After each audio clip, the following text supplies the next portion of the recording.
Marahil hapon, kamusta mga kaibigan? Ito po, andito po ako ngayon sa Cagsawa, A. Rodriguez Bus Terminal. Dito po yan mga kaibigan sa may Quezon City. Sa mga nagtatanong po kung saan po ito banda, dito po yan malapit sa may Mabuhay Rotonda. Ang aming biyahe mga kaibigan, mga lods, bali alas 4 po ng hapon. Tapos yung akin pong sasakyan mga kaibigan, isa po sa pinakamahal na pamasahe ng bus ng Cagsawa. Eto po yan mga kaibigan, aakyat na po tayo para makita po natin yung loob. Pagpasok nyo pa lang, maamoy nyo na yung bango ng loob ng Cagsawa bus.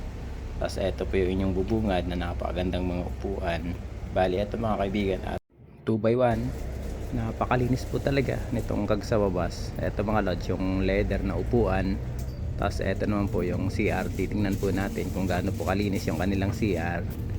Patuloy na gumaganda mga kaibigan ng mga bus ngayon. Eto may CR, tapos pagpasok nyo po rito sa loob po ng CR ng Cagsawa bus, napakabango po ng inyong maamoy.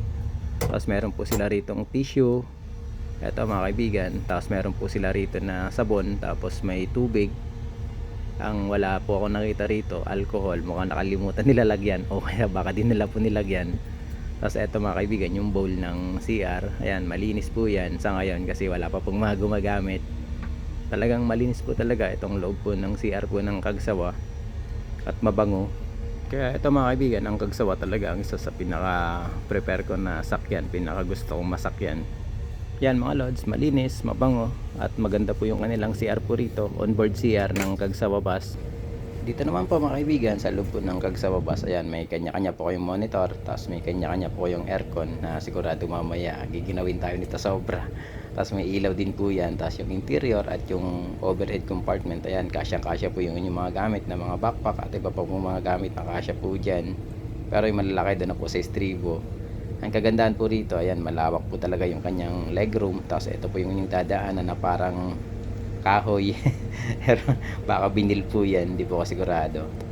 Napakarami na po ngayon ng mga lumalabas ng mga magandang bus, pero itong Cagsawa po talaga, hindi pa rin po talaga siya naluluma. Ito mga kababayan, mga kaibigan, napaka-komportable habang nakaupo po kayo kasi malawak po yung kanyang upuan. Kasyang-kasya po kayo, kahit medyo may kalakihan po yung upo po rito, saktong-sakto po talaga na malawak. At malambot mga kaibigan yung kanyang upuan, talaga namang di po sasakit yung inyong pong puwet kahit na sobrang layo po ng inyong biyahe, kasi halos yung biyahe po natin pauwi sa Bicol, mga 12 hours, depende po yan sa traffic. Tapos yung kanyang likod, ito po yung likuran po ng ating upuan yan. Yung sandalan po pala, napakalambot din, leather din po yan. Tapos may kanya-kanya pong seatbelt yung mga bawat upuan. Tapos isa mga kaibigan, ang nagustuhan ko po talaga rito, napakalinis po talaga kahit ng mga upuan, ng mga sandalan. Tapos ito pong inyong headrest, ayan mga lods, yung cover na napakaganda, napakalinis din at mabango.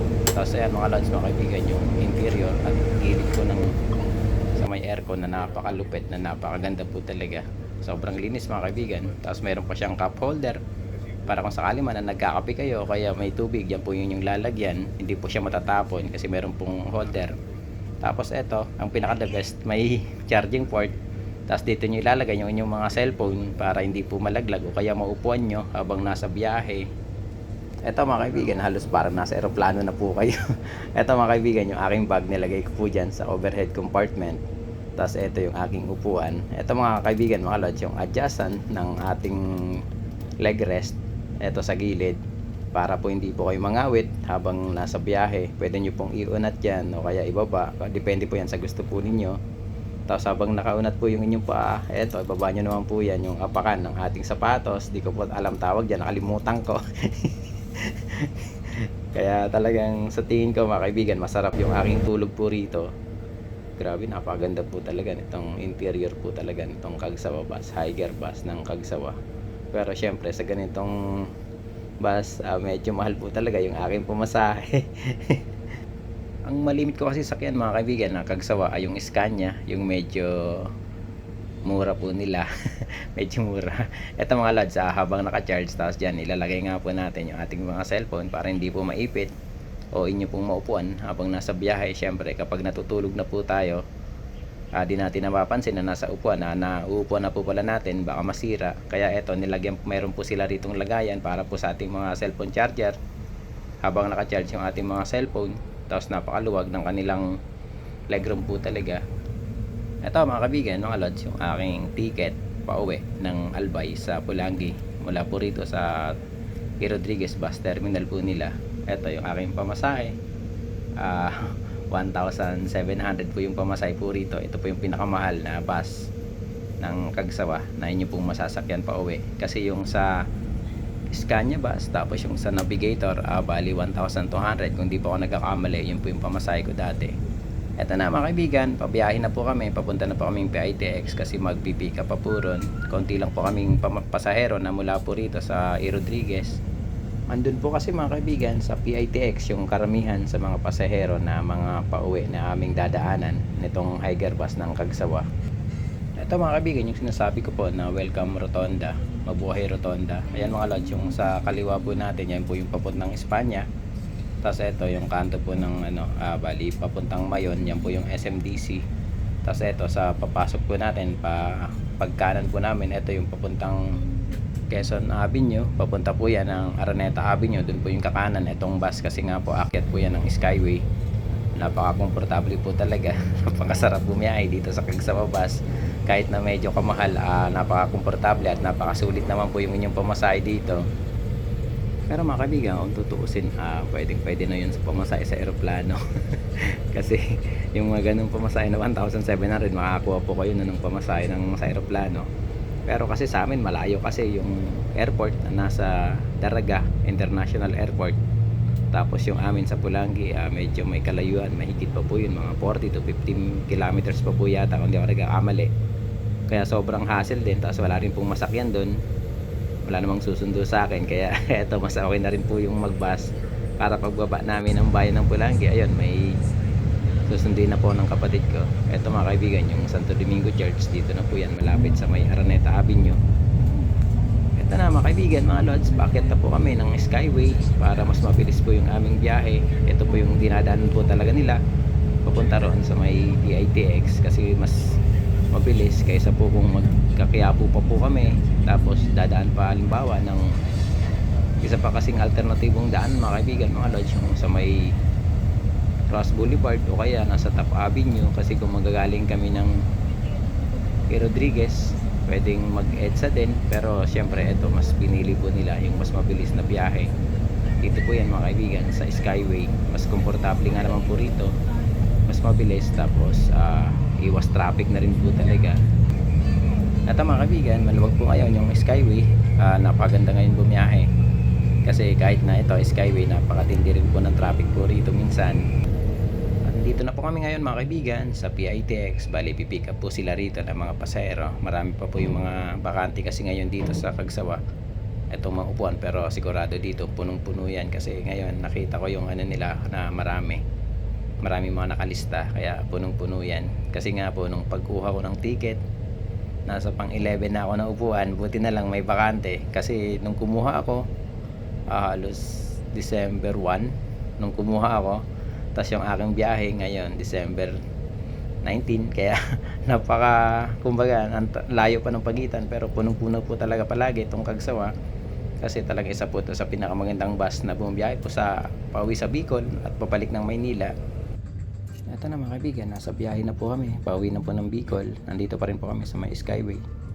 Pero ito yung loob po ng bus. Napakaganda po ng mga ilaw na nasa loob habang ganito na medyo paggabi na. Gabi na nga po eh.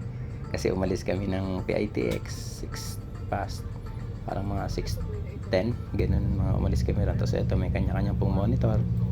Tapos kapag binuksan nyo po yan, ito po yung mga lalabas. May movie, tapos may mga games. Pero titingnan po natin maya kung gumagana lahat. Ito, try po natin tingnan yung mga movie na kung ano po yung available dito. Ito mga kaibigan, napakarami rin po yung mga movie na pwede nyo pong pagpilian.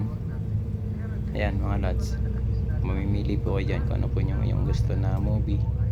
Napakarami po nila na pwede nyo pagpilian. May mga action na isa sa paborito po natin. Subukan nga natin itong kay Brad Pitt kung gagana. Ayan mga kaibigan, wala. Hindi siya gumagana mga kaibigan, yung kanyang movie halos wala naman, di rin gumagana. Naka-open lang yata itong monitor, pero di naman po gumagana. Kahit na i-try po natin siguro yung iba, eto, wala pa rin talaga mga lods mga kaibigan. Ito rin mga kaibigan, yung mga games na pwede nyong pagpilian para hindi po kayo mainip sa biyahe. Pero kanina trinay ko, wala rin, di rin po gumagana po talaga. Ito na mga kaibigan, mga lods, nasa may bandang Santo Tomas, Batangas na po kami. Medyo dito may mga matraffic po konti. Mga kababayan, ito mga lods, mga kaibigan, nandito kami ngayon sa unang stopover ng Cagsawa Bus. Dito po yan sa may Chao, Quezon. Ito po yung aming sinakyan na Eiger Bus, tapos yung katabi po niya Scania Bus. May iba pang mga bus company na humihinto po rito katulad ng Antonina Lines. Ito na po mga kaibigan, nasa biyahe na po kami ulit. Bali pagkatapos po kumain, bayahin na po ulit. Tapos ito po yung loob po ng bus, yung kanya pong mga ilaw na napakaganda. Yung Cagsawa nga po pala mga kaibigan, ito kapag nasa biyahe na ganitong gabi, yung kanilang kortina yan, sinasara po nila yan kasi may mga nambabato. Di po natin maiwasan, may mga kababayan po tayo na medyo di po kagandahan yung ugali na gustong gusto po makapirwisyo sa kapwa. Eto mga kaibigan, napakaganda po ng ceiling ngayon nitong Cagsawa. Ganda po ng ilaw, ang ganda nga po pagmasdan, nakakaantok tingnan. Eto mga kaibigan, grabe, napakaginaw na. Sobrang ginaw mga kaibigan, kahit pinatay ko na yung aircon. Pero kasi may centralized na aircon dito yung Cagsawa, kaya yun mga kaibigan, yung galing dun sa gilid ng, kaya kung sasakay kayo rito sa Cagsawa o sa iba pang mga bus, wag kayo dun sa may bintana kasi dun manggagaling sa gilid yung kanyang lamig. Mas okay na nasa aisle kayo, nasa gitna. Maray na pagkabuas, good morning. Dito na kami ngayon sa Pulangi, sa Albay. Ito mga lodge, nakitang-kita ko na yung aking lupang sinilangan. Ito mga kaibigan, yung palayan po rito sa may Matakon, Balangibang Road.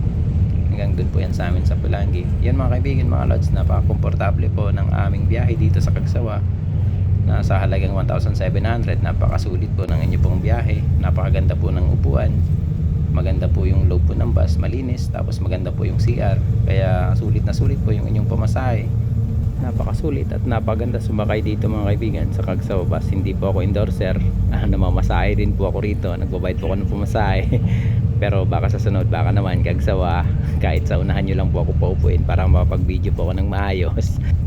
Pero kasi pang senior citizen lang po talaga ako sa unahan, hindi na naman po natin. Yun lamang mga kaibigan, mabalos po sa Intoga Boss. Maraming salamat po sa panonood. Ingat po kayo palagi. Merry Christmas, Happy New Year po sa Intoga Boss. Salamat.